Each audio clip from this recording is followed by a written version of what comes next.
Okay, let's go.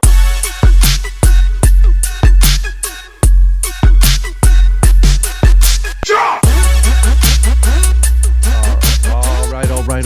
Well, welcome everybody to yet another episode of the Data Chronicles. My name is Ed, also known as the Dad. With me, I got my good friend Kevin Tibbet. He works for the Columbia Fireflies, a great organization. My good friend that you know, Mr. Donnie Wise. He is a season ticket holder for that team, and of course, he's purchased many things from your merchandise. You are the, and I want to get this right. You're the director of merchandise, and what was the full title for you again? Operations, director of That merchandise. and operations. That's what it was. That's what I was missing. Okay.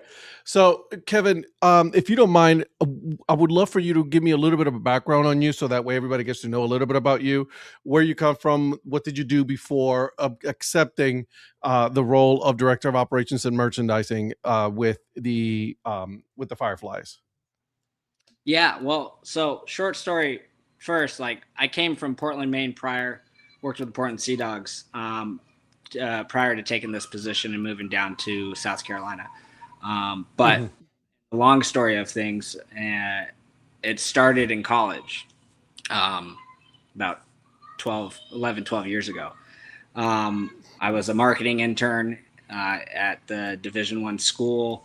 And then I picked up a part-time job working in merchandise aside of that while going to school full-time at Oregon State. And one thing just kind of led to another. I just came in for some part-time stuff, and then next thing you know, I was coming in during the off season or in between transitional periods of semesters and whatnot. And it just built and built and built into being a little bit more.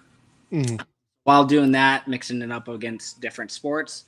The company that owned us also owned a bunch of different NHL teams, NBA teams, MLS, and they took ownership of the merchandise for the Portland Timbers back in 2013.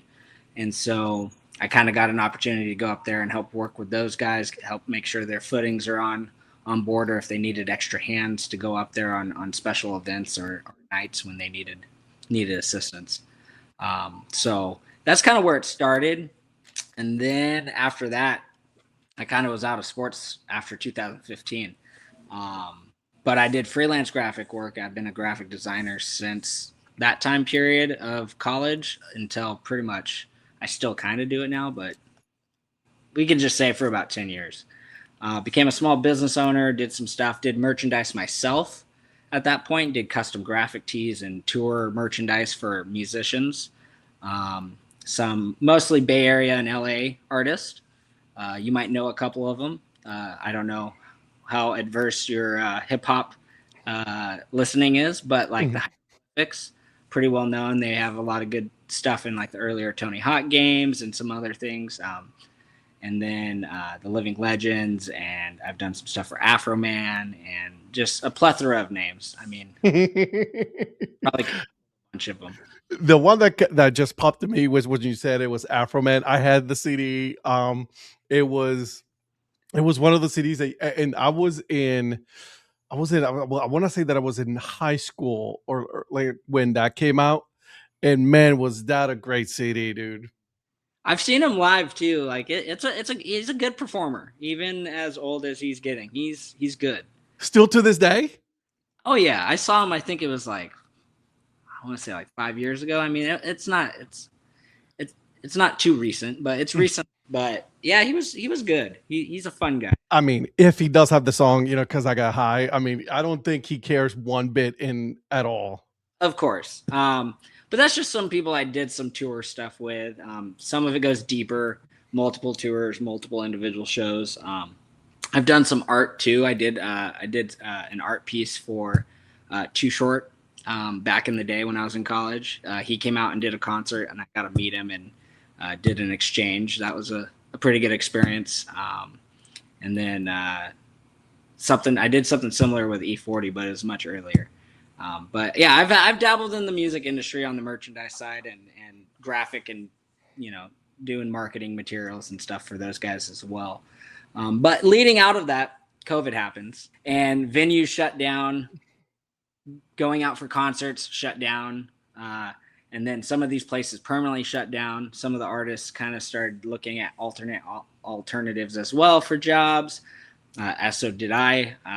It kind of really beat me down, and I did so much work to get to that position that we didn't know how long this was going to go on for, or how quickly it was going to pick back up.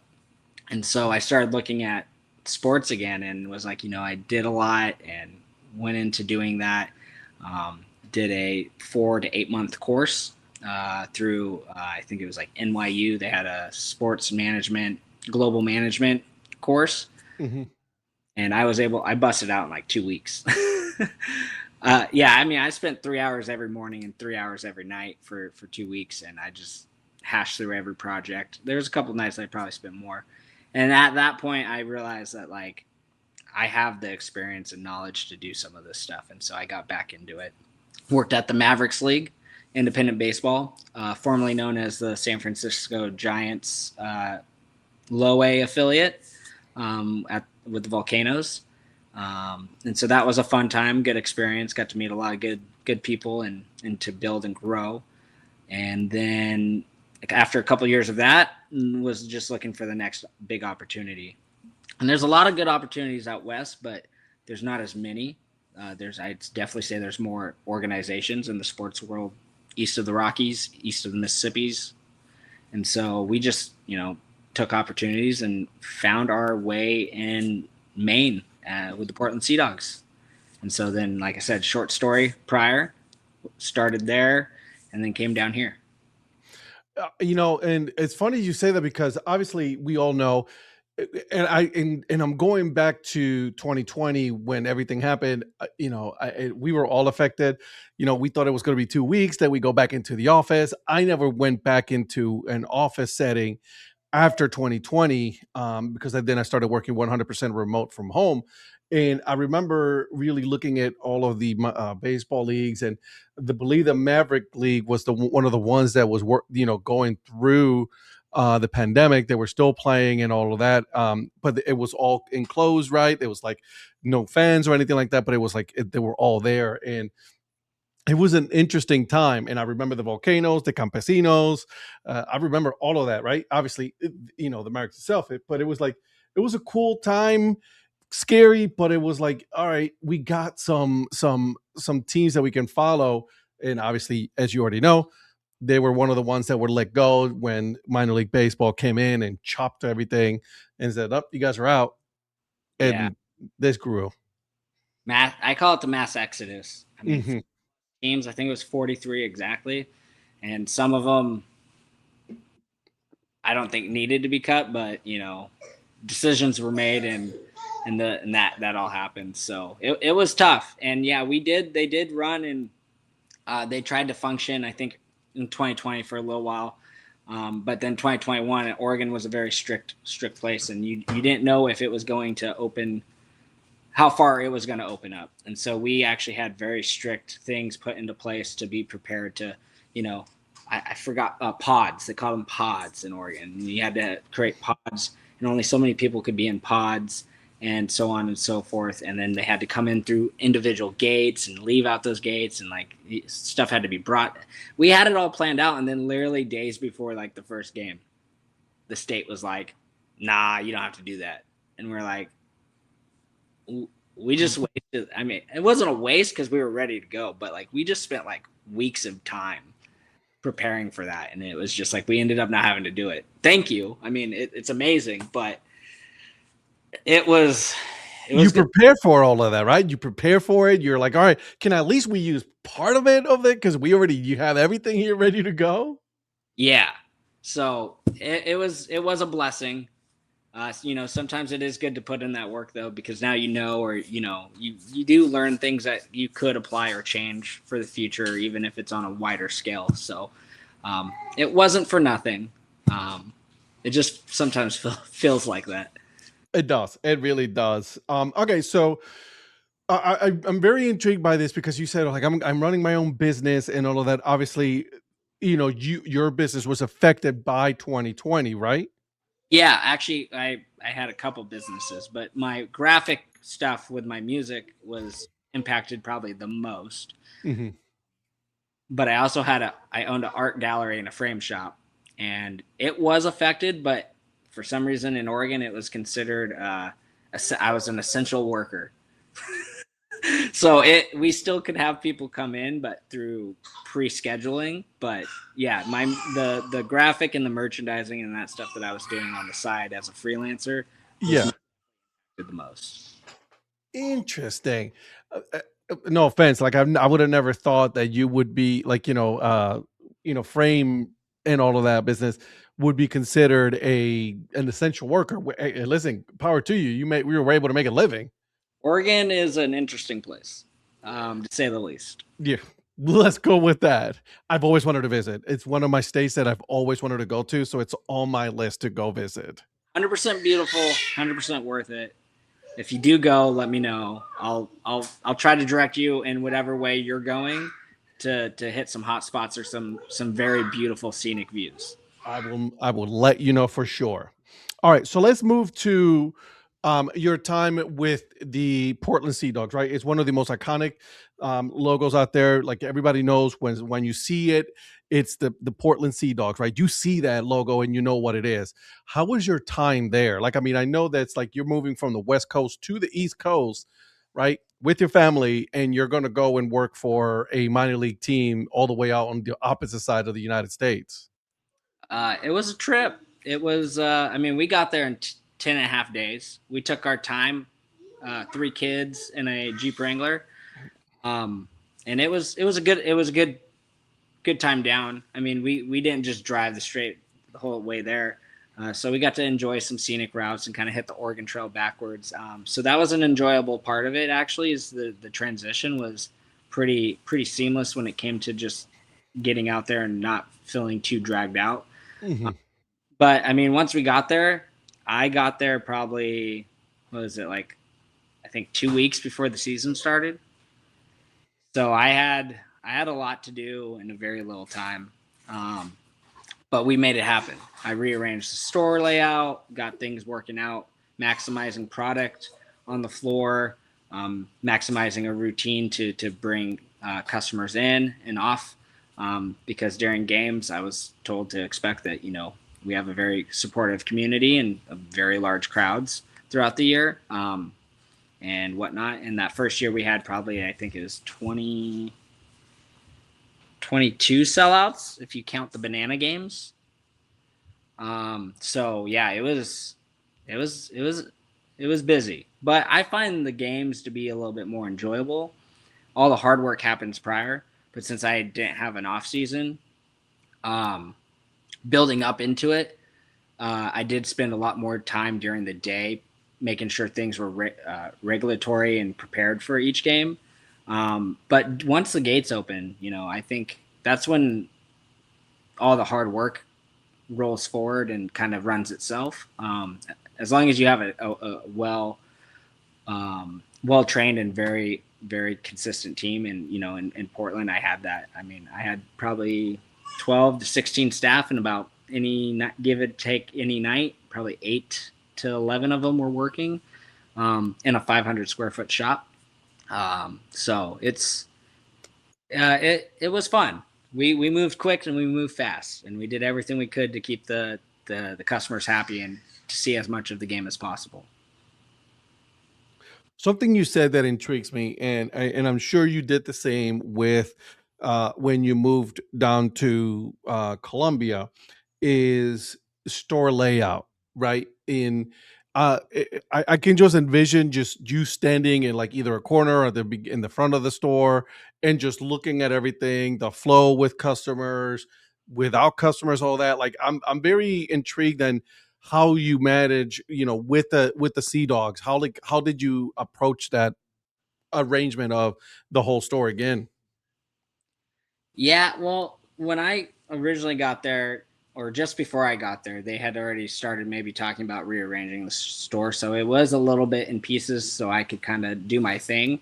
But I mean, originally it was a grab and go kind of shop behind the counter and all that kind of stuff. So there was very limited space for the product. And what I did is I just opened it up into a normal store people could walk around, touch and pick up and grab and feel, try things on.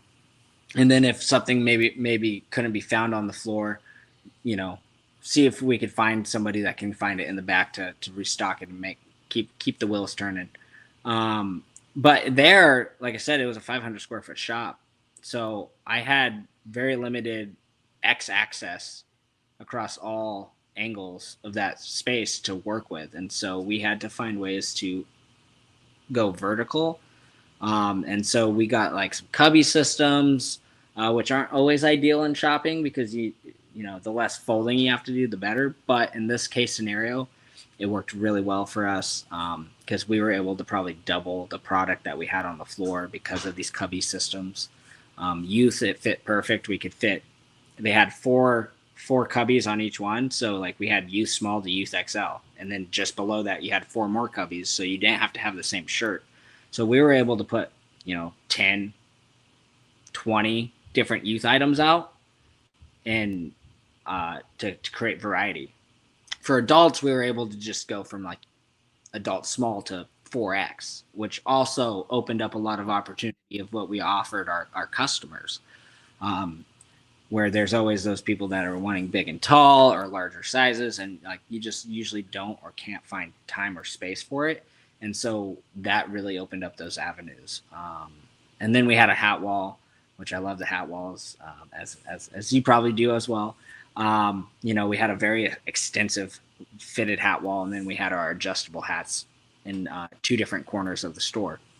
But I went from having nine fitted hat options to having, probably by the time I left, we had probably almost 28. Well, because they have a theme night every night, and then I brought in custom hats like GCP and like custom color schemes and stuff like that.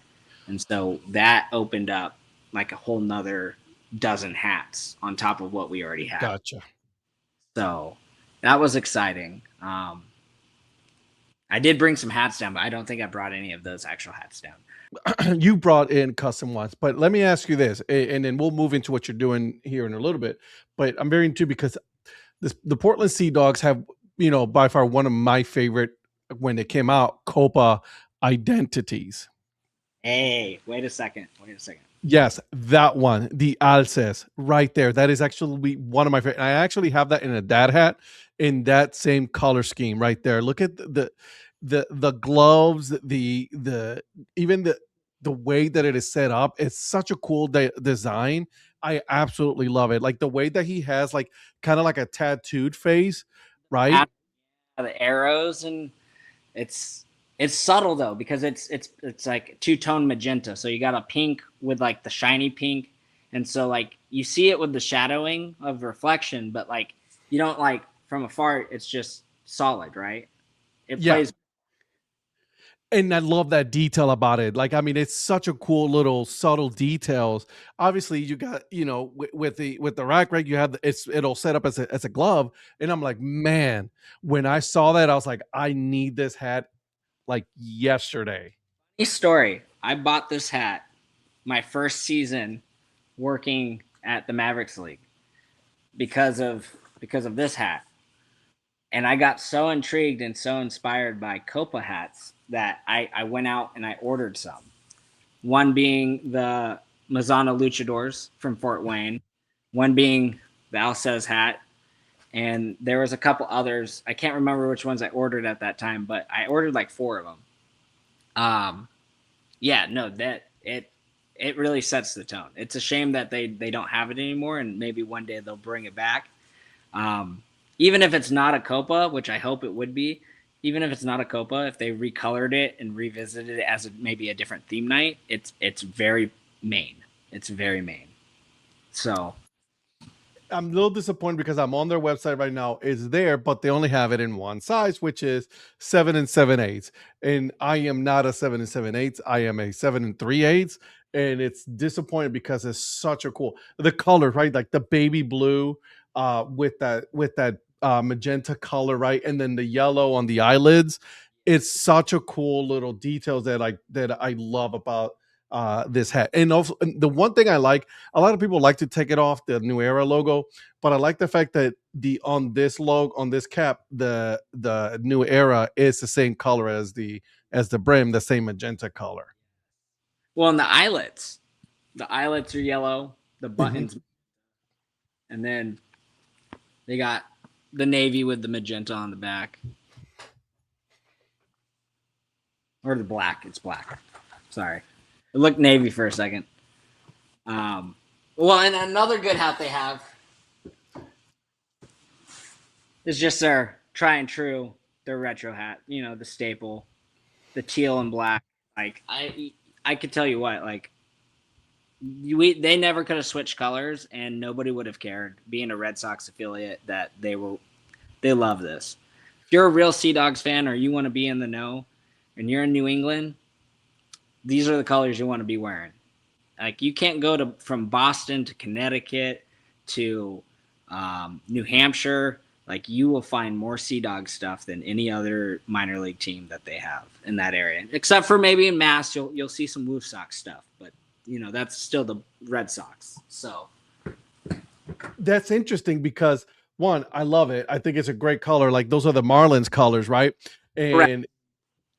And you want to see that, right? I get it. Like you're a Red Sox affiliate. I get it. At the very least, they're not named after the parent club, which it's a big no-no in my book. Like don't be named after a minor league, your a major league parent. Just don't do that. That's not cool.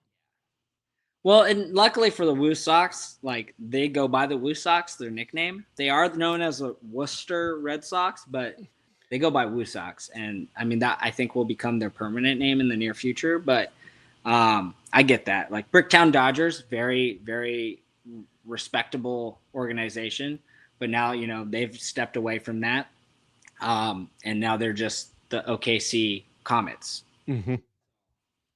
I get it. But yeah, real quick back to some of that stuff. Like you just kind of like I think every place has its own unique energy and issues or things that need solutions, problem solving. Like not one ballpark's the same, right? So a lot of them. One thing I will say a lot of ballparks have issues with is storage space. And I would say even though I had a 500 square foot store in Portland, I had probably about 800 square feet of storage space just beyond that like would have been nice to become part of the store, but like I don't have to go off site to get to my stuff. I didn't have to we had a nice little section of storage in the back. So, and there's a lot of ball clubs that don't get that. So I was very thankful and blessed with that. And by my time leaving, I opened up a second shop that was probably about the same square footage. So we had two 500 square foot stores keeping that storage space. And then in the new PDL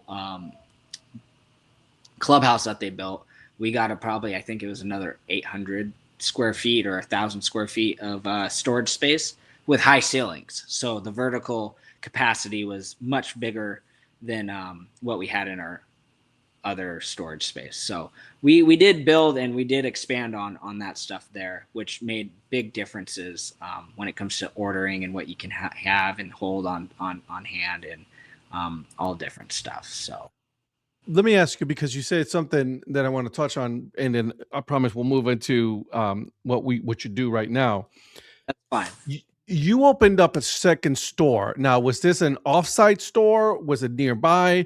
Tell me more about this, because I'm seeing more and more of this where the team has their team store in the ballpark, but then they also have a secondary store. I believe also the Trash Pandas have a big store that's not in on the ballpark premises. It's actually, I think it's like at some like mall strip or something like that. But like, you guys do the same thing, or how did you guys do the same thing, or how was that? No, it's actually not the same thing. Another example of what you're talking about, it's not as far away, but Greenville Drive has their main team store just outside the gate. It's still on, but I think they're building a new one across the street actually, which will be very fun and interesting to see how that goes. But no, it was on site. So we had a satellite shop just down the hallway or down the concourse from where our main shop was. And it was like a little pop-up like cabinet, and we had a little countertop, and we sold a smaller selection out there. And we traded that into concessions to take over what was called the Portland room. Um, just to open it up as a second shop in the store, because in the stadium, because we would get like 500 plus paying customers, which paying customers doesn't tell you exactly the physical people that were with them. That could be a dad buying hats and shirts for their wife and daughter or son. Like, they could have 5 people with them, but it registers only as one person for a sale, no matter how much items they buy, right? So we had 500 plus paying customers coming in a night. And so we were looking at opportunities of how could we make our lines shorter, even though our lines moved very fluid. Like I said, we moved quick, we moved fast. Our customer service was key. And we always wanted people to not miss the game, but make sure they had a great shopping experience and could get the things they wanted. So, to get to that many people in that small of a shop, the line is always moving, but how can we minimize that line, but maybe increase those numbers? And so we opened a shop on the other side of the concourse, which is not very far. It's just on first base before you get outside of the physical indoors and goes outside, before the expo center. And we opened it up before I left. It was one of the first last things I did that we opened up in opening week for that season, and it did a lot of good things for them. I got to hear about some of their how well they did this season, and it did help. It did make a difference once people started realizing it was there. It was so people. The ballpark's over 30 years old, and the shop's always been in one spot. And so to find out there's a second location that's like that, it does take a moment to get people comfortable and to realize it's there. But yeah, it made a big impact. I like that. I like that a lot because one, as a merchandise guy, right? As a guy who is collectible of a lot of dad hats, it's cool to see the availability. And you're right, by the way. I forgot to say this to you, but like, you were 100% right. I am a massive fan of hat walls. Seeing hat wall is one of the coolest things in any ballpark, whether NFL, NBA, it doesn't matter. As long as there's a hat wall, you get to see it, and you're like, man, that's awesome. If you go on my LinkedIn, I've posted a couple of my hat walls in Portland. You have to go back, obviously, to 2023, or no, 2024, to see some of them. And I think I posted the hat wall in Columbia as well. But if not, I can always send you a couple if it's something that you really do enjoy. Visual merchandising is a big key, and I think it's underplayed a lot. Being able to lay out a store properly and to create hierarchy amongst product, or highlight certain things that become focus points, that kind of make you dance and move around the shop in an appropriate manner, or like the first thing you see when you come through the door, where is it and why is it so important? I think those kind of things are very valuable. And we live by those things daily, when we go shopping just day to day. So, And that's why, and this is going to take me back, this is why I love going into Lids or any other sports store, because of their hat wall, right? And I could spend hours. You can ask my wife, and she would get annoyed that I would just, in that small space too, I could spend a long time looking at hats, and I would not get bored. floor to ceiling, window to window. Yep. And then they have the now, which is cool, right? Because now with with technology and everything, there's no longer this big register. It's just a small little thing. They got little handheld. All you have to do is just they'll tap, off you go. There's no cash, nothing like that.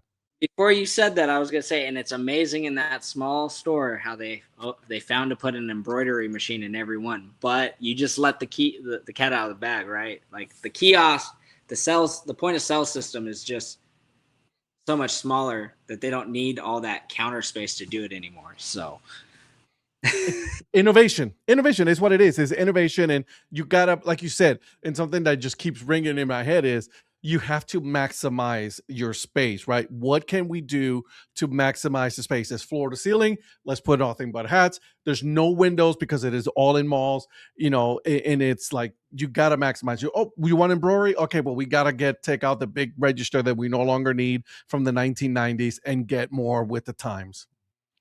I tell people all this all the time.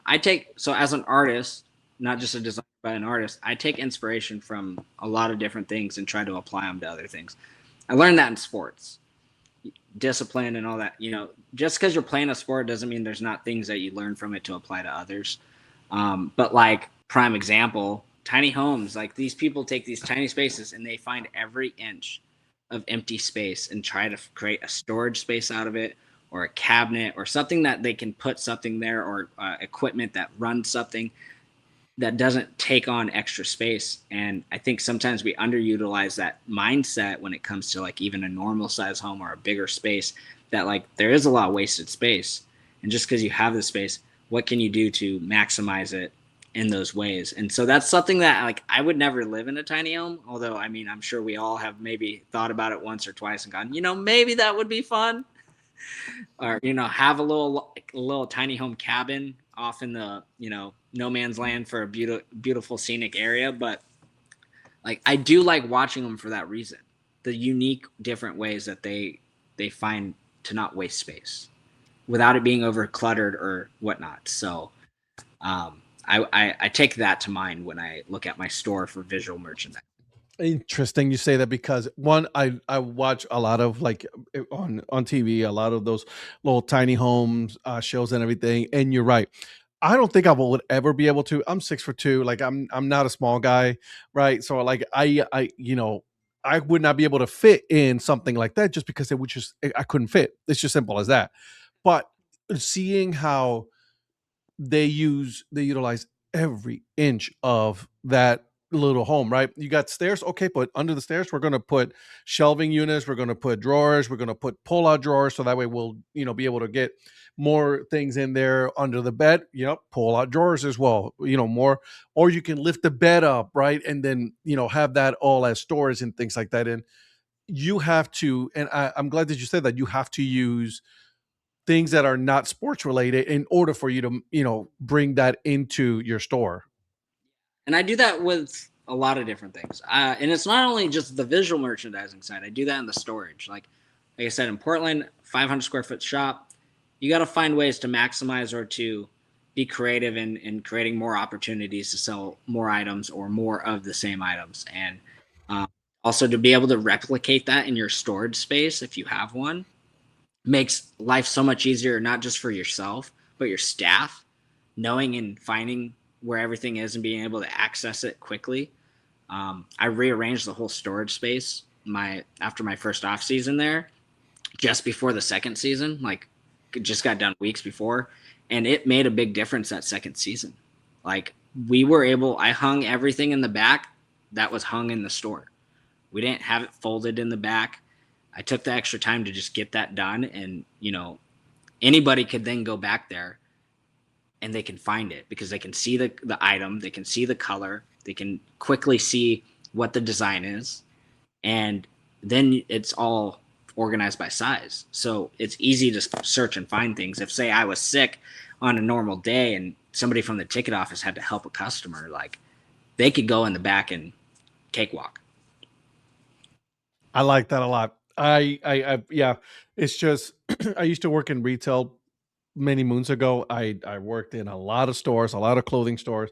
I did my fair share of folding. Still to this day, I actually have a board that I keep at home where I fold all my shirts the way I did folded the shirts when I was at the store. I worked American Eagle, J. Crew. I worked all of them. Like I worked for every single one of them, and I enjoyed it. J. Crew, Old Navy. Um, and I appreciate when I see a store where like you compare the store itself, what the customers see, to what only the employees see. They can go in right back there, grab their stuff, and then go right it. And it makes such a massive difference. It does. And I increased our storage back there by simply just reversing the setup. Um, I increased it by probably like 60%. I So we'll like. now hold more product in the back room as well because I've maximized the X and Y axis by just simply flipping certain things around. And because of those orientation, it's like those little puzzles where like you got that random triangle piece. And it's like you can reorganize it to be the same size and fit that piece in, but how do you do it, right? And so I hate Tetris mostly because it's moving and it's all time based. But I tell you what, if there's no time limit, I'm pretty good at piecing different shapes and things together to make them fit. And so in a functional way, that's important. I mean, anybody can just fill a room with stacked boxes and then what? Then you have to empty the whole room to get to one box. Like, no, everything has to be operational. Yeah, I hated doing that. It's like, oh, I got to go back there. It's like, which box is it? I gotta dig out all this box, and of course, it's the one that's all the way in the corner at the bottom of that you have to dig out all of it. Oh, it was such a pain. Oh, Yeah, or slap picture, but it's like, and sometimes you still have to do that. Like with our hats, like our new Air hats, we don't take them out of those boxes. We just redouble like right on them and make sure like the tag that it came with says it, and then a larger version of it says what it is. But like if you can just quickly siphon through things and just visually see things, like it makes everybody's life easier, and the customers are happy too. absolutely. All right.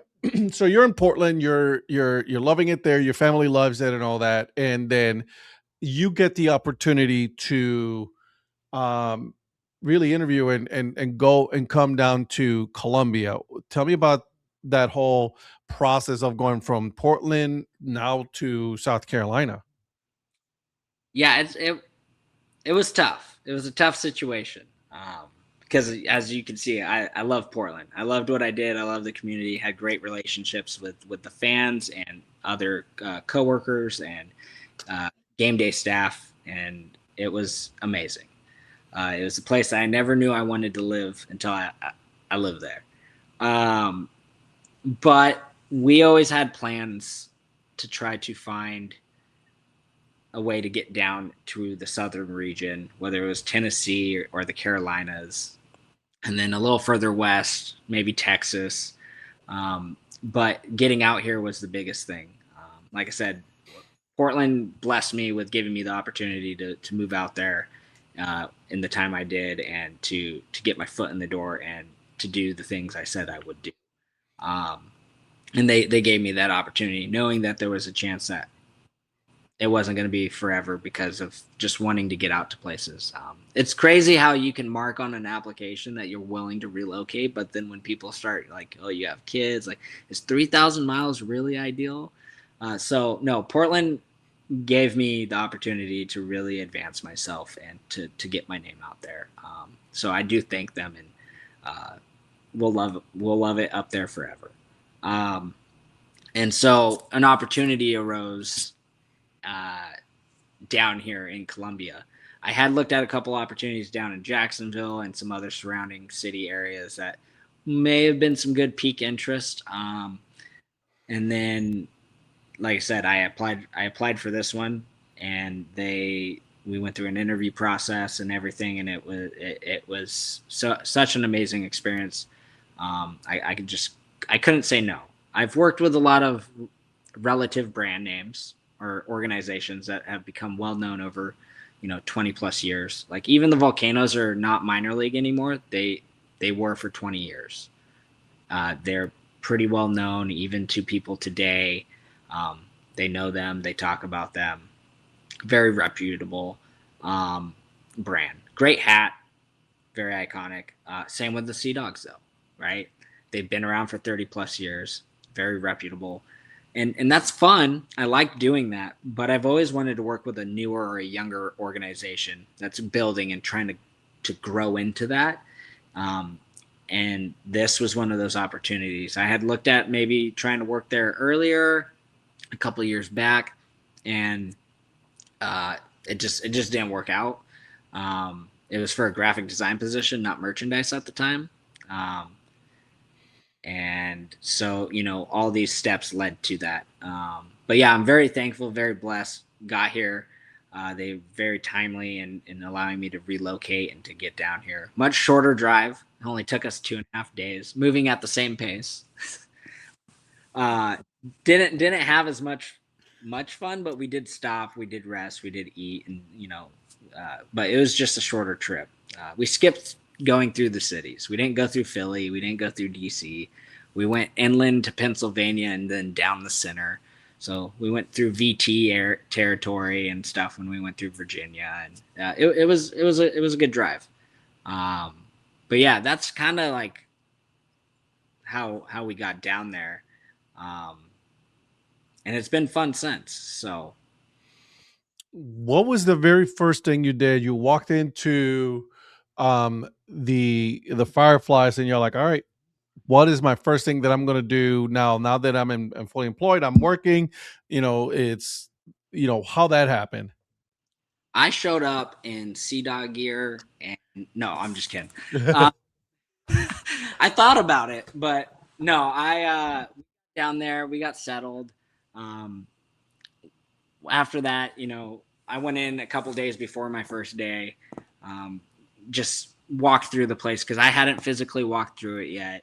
It's all been through video or phone conversation or pictures and stuff, and so I just wanted to see it with my wife and my kids, let them run around the concourse and see the ballpark, and it was a good experience. Found out it was on a day that not everywhere would be like this, but it was what was it?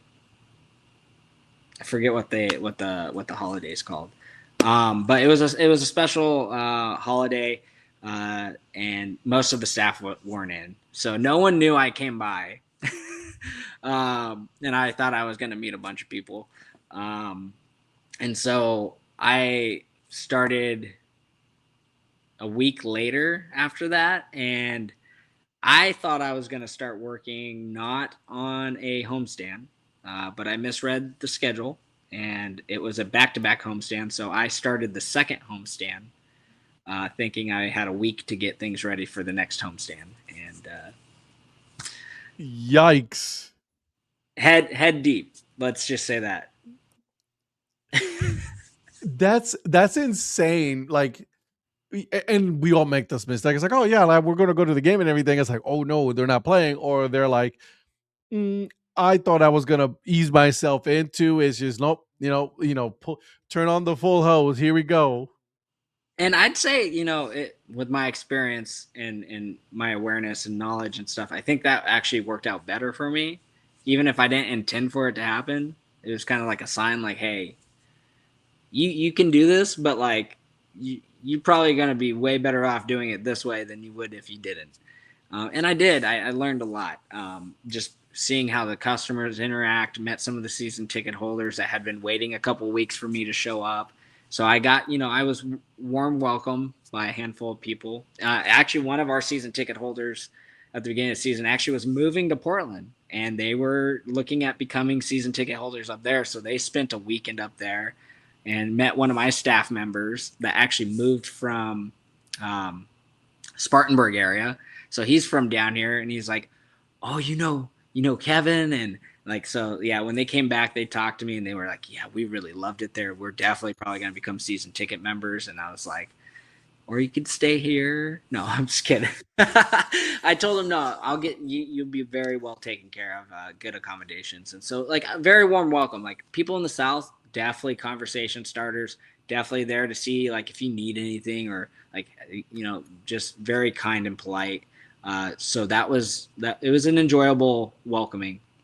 I did learn a lot though through interactions, watching how people flowed in and out of the store. My boss told me that the week prior to me showing up, they did a whole like thorough sweep and vacuum and mopping of the store. So they took everything out, and then they put most of it back in, but felt like it was too much and took a bunch of stuff off. And I was like, okay, we'll see how this goes, as I get to know the product. But I ended up putting like all those racks back out, but we spent the next week, me and my intern, we tore one wall down, and then once that started, we rotated everything in the store and relayed the visual merchandising out, and it made a world of difference. because of how we ended up, like we were talking about earlier, XY axis, the way that we ended up moving things, it actually opened up opportunity to bring those racks out without them feeling cluttered. You had a path of destination. So you weren't like looking down one way and you just see a sea of racks and didn't know what to do or go.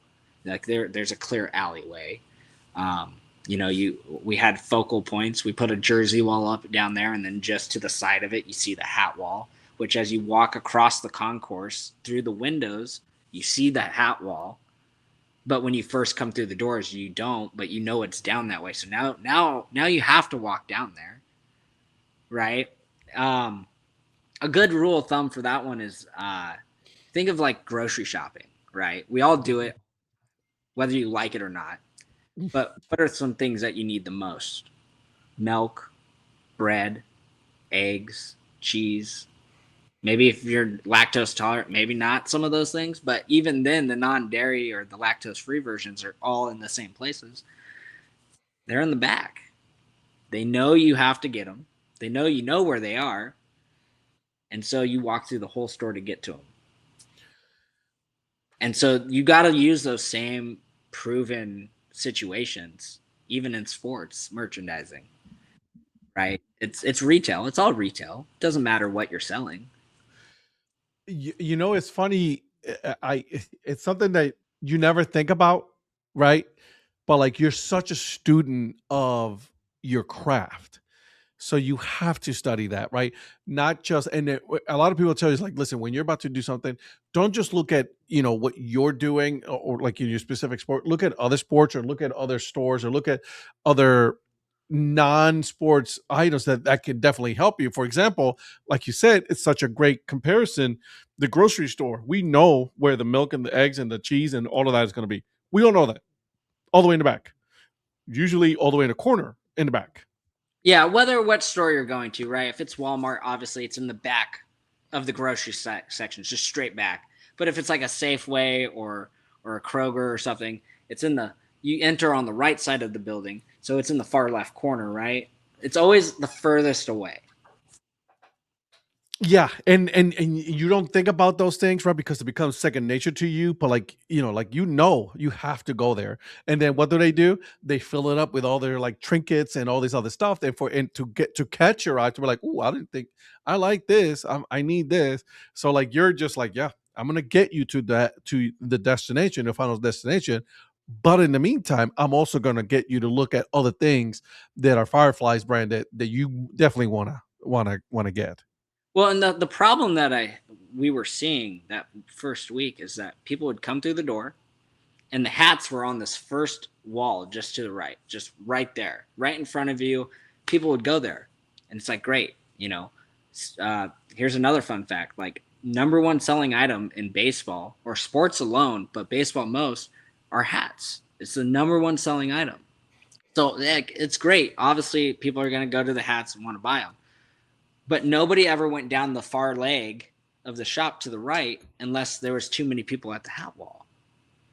So people weren't going down there because they really wanted to. People weren't going down there at all if they didn't have to, because they all were just migrating towards the hats. And we had to change that because it's like people need to see there's more going on. There's more to offer.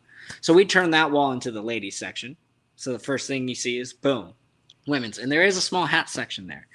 But the main hat wall, the majority of hats, adjustable, flex fit, fitted, are all to the right just before the end. And the first thing you see when you look down that way is the jerseys. Two very big key items. And so now you have to go down there. And everybody that does want hats, they go that way. Another thing, we didn't move it, but we rearranged it. Just to the left, the first thing you see in the door is the kids section. Boom. Kids just come in the door and they just flee to it. Just so now you have to go two different ways to get to everything. Interesting. Interesting. It's like you're just thinking about like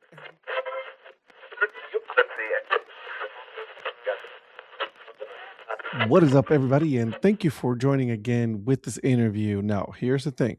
I am going to now introduce a new segment on this podcast. It is with my good friend Paul Caputo. What he's going to do is he is going to discuss now a little bit about the current team, right? The Columbia Fireflies, their logo, and a little bit of history on how that logo came about. I hope you guys enjoy it. And without further ado, I'll give you the little interview segment.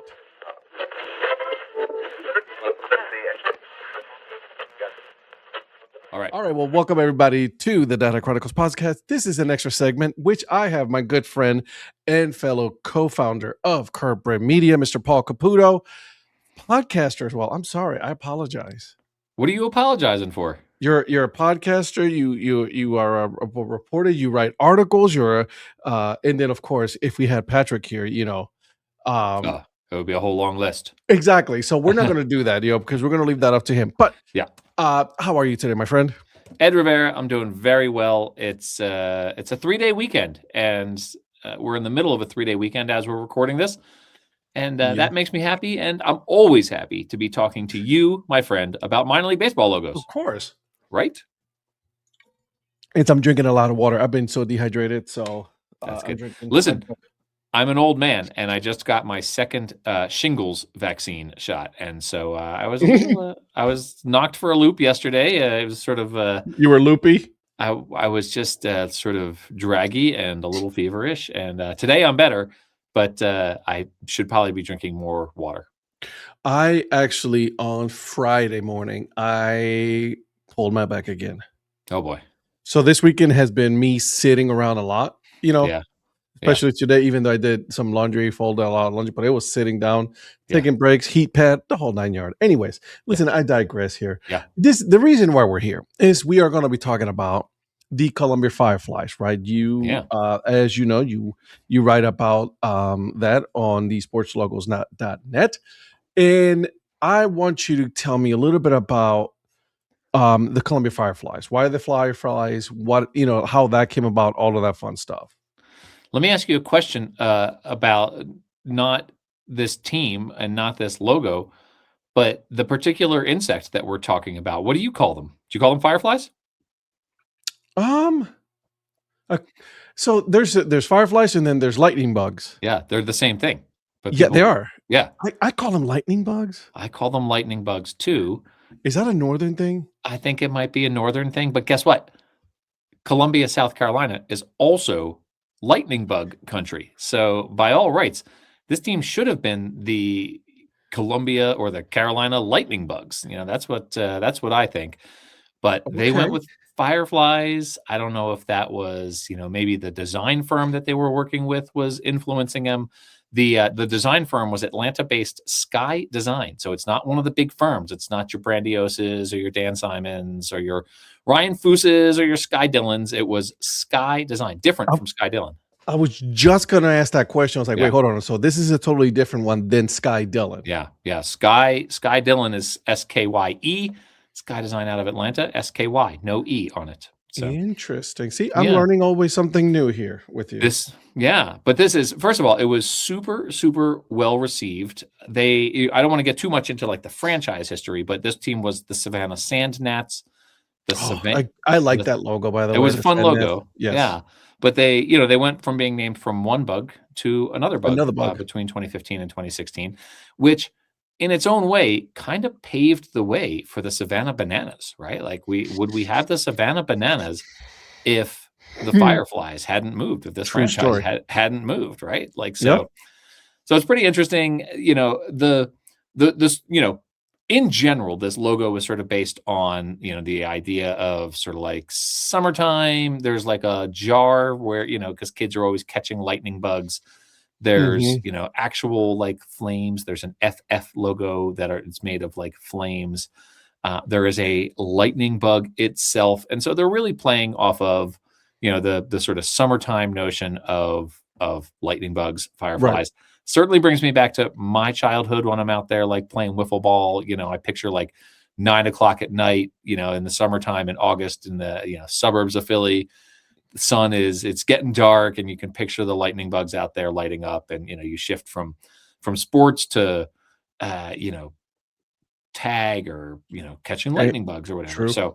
So that's part of it. But then the major thing is there are 3 places in the whole world where the phenomenon of synchronous fireflies happens. And I don't know what other episode or what other segments you've had on this episode already, who's been talking about what, but synchronous fireflies are this phenomenon where lightning bugs essentially start blinking in unison, like a hive mind, right? Like it's an episode Really? of Pluribus. Yeah.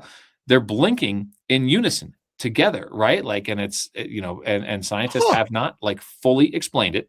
It happens in 3 places in the whole world. It happens in Great Smoky Mountains National Park. Okay, I can see that. In the US. It happens in Malaysia. And guess what? I have seen this phenomenon in Malaysia. I've actually been like on a canoe in a river in Malaysia where this was happening. And it's all like, of them just... There's like Christmas lights in the bushes, basically. And they're just blinking. And all of them at the same time. All of them together at the same time. It's like Christmas lights on a string, right? Like it's like something is connecting them. One of the third place where this happens is in South Carolina, Congaree National Forest, managed by our own National Park Service. It is a site where you can like once a year, I forget what time of year it is. It's like springtime. It's like May or something like that. But these lightning bugs. So 2 of the 3 places where this happens in the whole world are in the United States and in the Southeast in the United States. And the other one is way the heck over in Malaysia. And so it's this wild phenomenon. And this is like, I don't know, like 45, 50 miles away. That number could be a little bit wrong, but it's close to Columbia, South Carolina. And, I would never have known this about Columbia anyway. I would never have known this about South Carolina had it not been for minor league baseball and the stories that minor league baseball teams tell.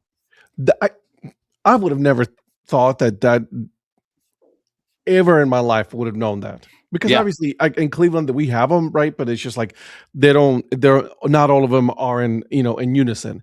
Yeah. Obviously there's 3 places in the world, which is crazy to think. Yeah. Tennessee, how big this world is. Tennessee, South Carolina, and Malaysia. I'd love to know how like the evolution that took place there, made that happen. But I mean, it's super interesting, and they don't. I mean, I think with their brand here, they sort of tie more into just like the summertime fun of fireflies, and like especially the one with like the jar where kids are catching them and whatnot. But they're one of just a couple of teams that we know of that has done glow in the dark on field branding. True. The first team to do that was the Casper Ghosts, just north of me up there in Wyoming. Of course, the Asheville Tourists have done this, and then the Columbia Fireflies.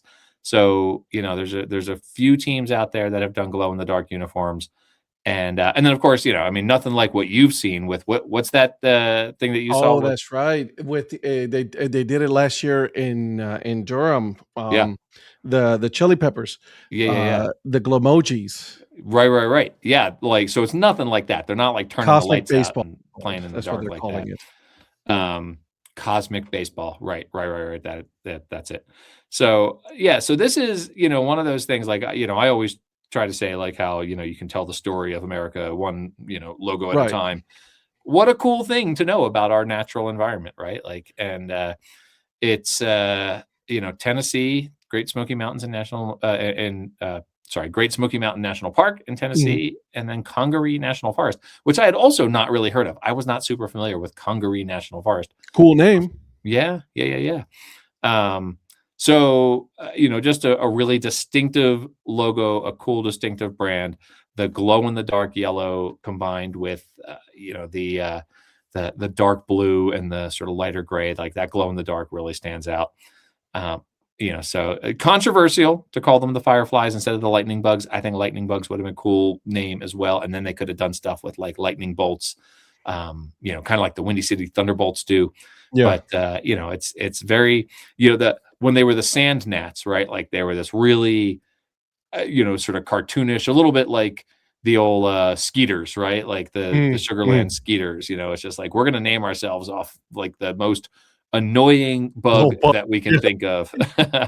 Although I still miss I miss the Skeeters to this day. The Skeeters were a fun brand, and like I don't know, the switch in my mind to the Space Cowboys was a little bit like the major league team sort of stepping in and The taking itself a little too corporatization seriously. of baseball.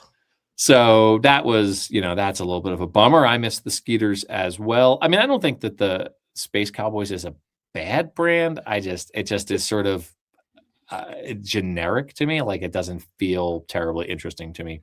Yeah, I agree. But this is one where they went from like the sand gnats, like they're the worst possible insect you can think of, right? Like in my mind, like worse than like wasps or hornets because they're tiny, you can't see them, and they have like little like razor blade shards of glass biters, and they just swarm and they get you. So they went from like the most annoying bug you could possibly think of to like maybe the second most endearing bug that you could think of, maybe third after like ladybugs and butterflies. I'd said that the lightning bug, the firefly. I don't know. I'll be curious to know what your listeners think of that. Who's the most endearing bug out there? The most enduring bug is probably the cockroach, right? But the most endearing bug, is it a ladybug? Is it a firefly? Is it a butterfly? Yeah, that's a bumblebee. Yeah, that's a lot, man. I'm looking online. It's like if they have, it's like their logo was so cool though, because you had the sand gnat with the swinging the bat. You know what I mean? It was such a cool, iconic logo. Obviously, there has to be evolution to baseball, and we get that. I understand that. Yeah. And there's nothing wrong with the Fireflies. Don't get me wrong, guys. Sure. I like the Fireflies logo. I think it's great. I think it's beautiful. Yeah. I do like because we were having the discussion is that there is a special kind of stitching that is used on the hats in order for it to glow in the dark, which is pretty damn cool. Yeah. So they're mimicking the Firefly, right? You got the Firefly. You also have the one hat with the mason jar as well that they do that. So that's a cool one. Yeah. If you have not seen that hat, you should definitely take a look at it, Mr. Caputo. I don't have a dad hat from them. I thought about that when you asked me to come on the podcast. I was like, let me, get myself my Fireflies cap. And then I was horrified to realize that I don't have one, nor do I have a t-shirt. I don't have any Fireflies gear. Really? And it should not be surprising to you after you hear that I've never been to a game there. So it's a beautiful ballpark. And then now that when people hear this, they're going to say, hey, Mr. Caputo, got to get you down here. You need to come down here. Donnie Wise is going to be horrified. Oh, of course. And he has great seats, of course, as he does. Yeah. He knows everyone there. There are some great dad hats in here. So just so you know, and just wanted to put that out there for you, my friend. Yeah. Do you know, so Sky Design in Atlanta has done a lot of work with NBA teams, in particular, the Atlanta Hawks.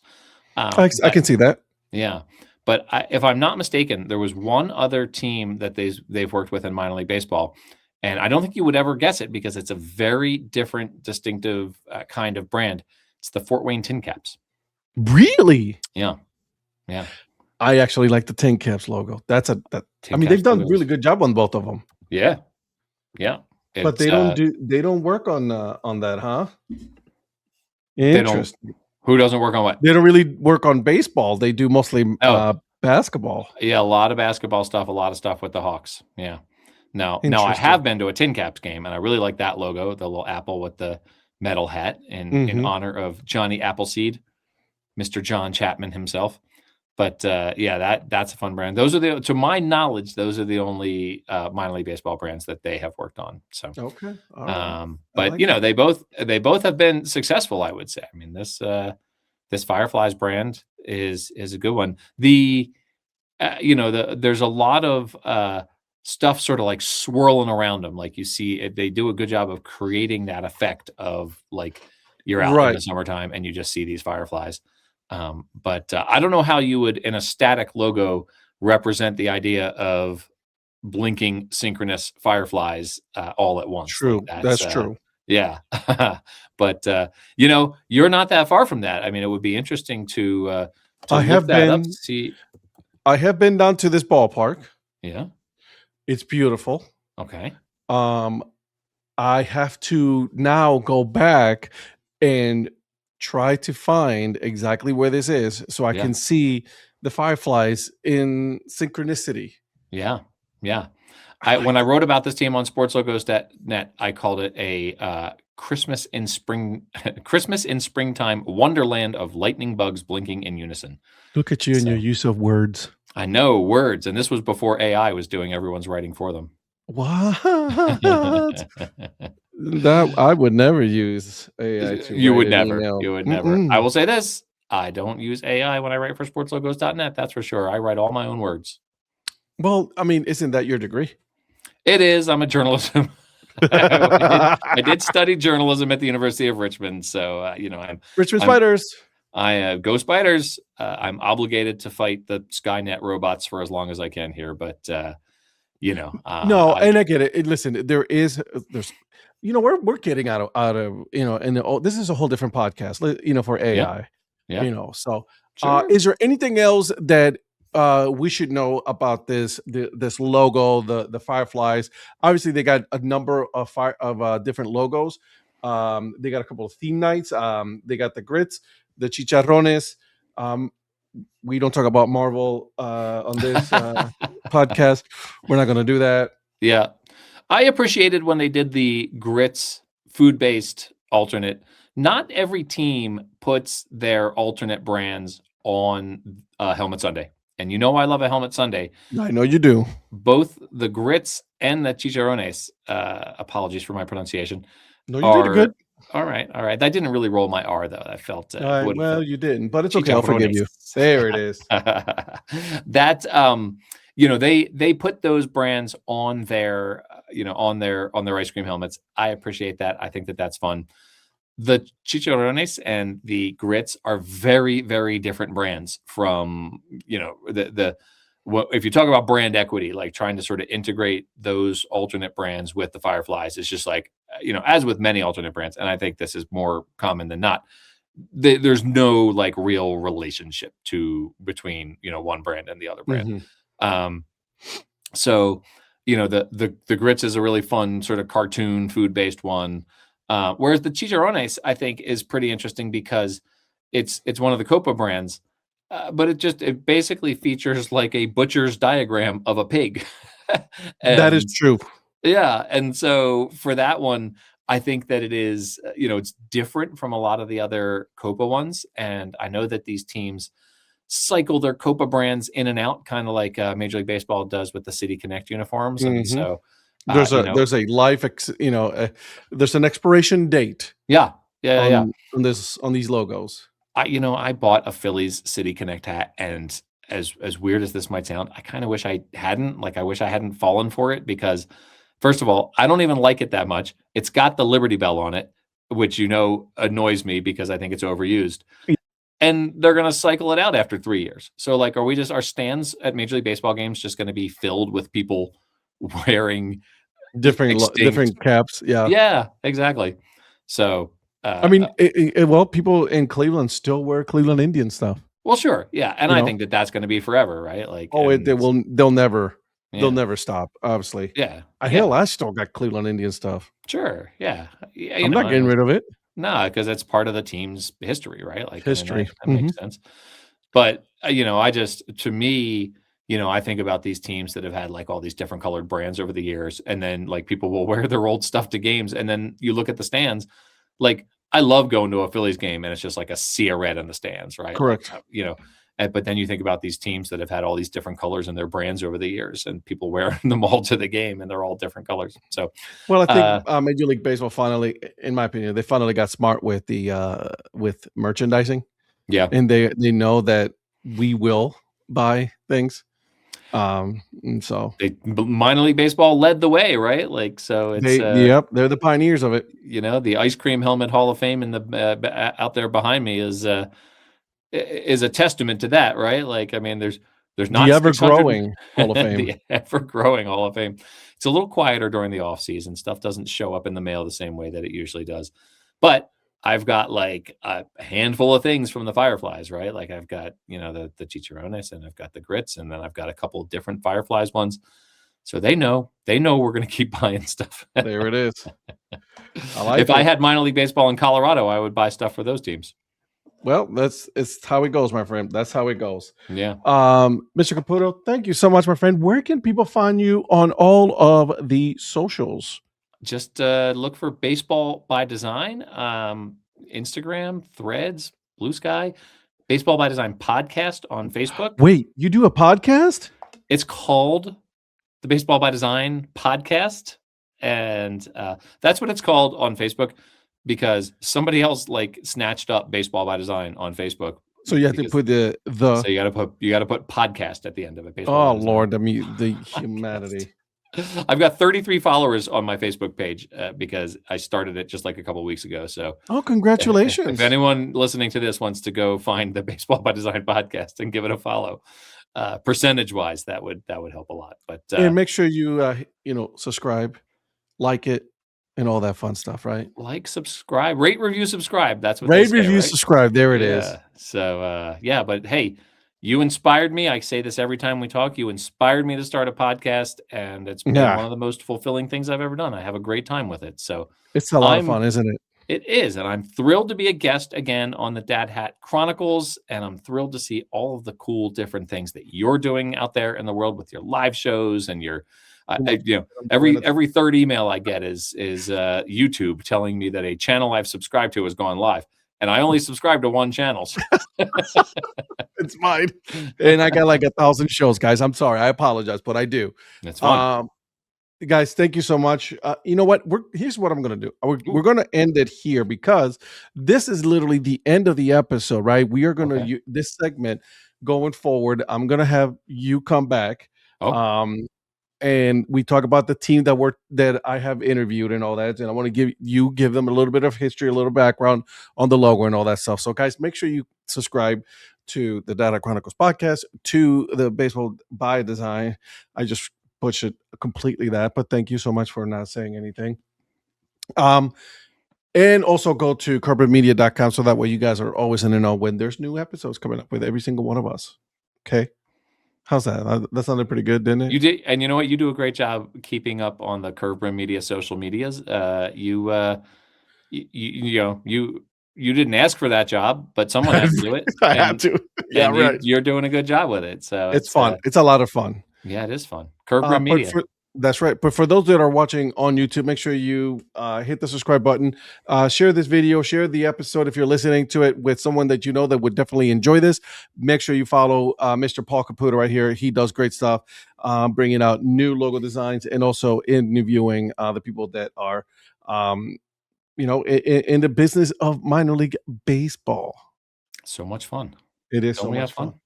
That's right. And then we will see you guys in the next one. Okay, bye. Y ya no hay más que hablar, lo que fue